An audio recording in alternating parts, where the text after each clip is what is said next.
হরে কৃষ্ণ। আমি কীর্তনিয়া গৌরপ্রিয়া। আমার বাপের বাড়ি রথযাত্রা আপনারা দর্শন করুন।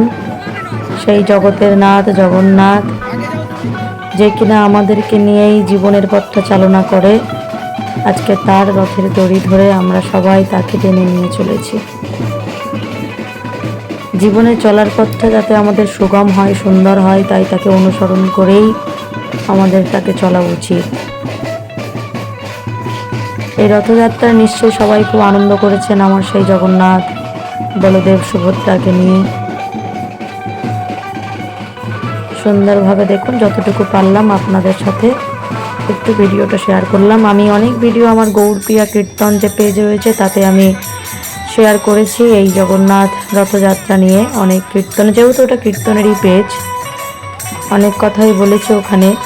সবাই দেখুন, আমি যেটা বলতাম যে খালি পায়ে কিন্তু রথযাত্রা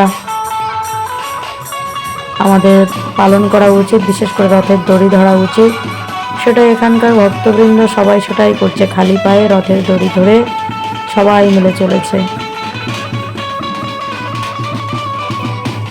জয় নিতাই। সবাই ভালো থাকবেন, দর্শন করুন সেই জগন্নাথের রথযাত্রা। জয় জগন্নাথ। সবাই মিলে একবার বলুন, জগন্নাথ বলদেব সুভদ্রা মাতা কি।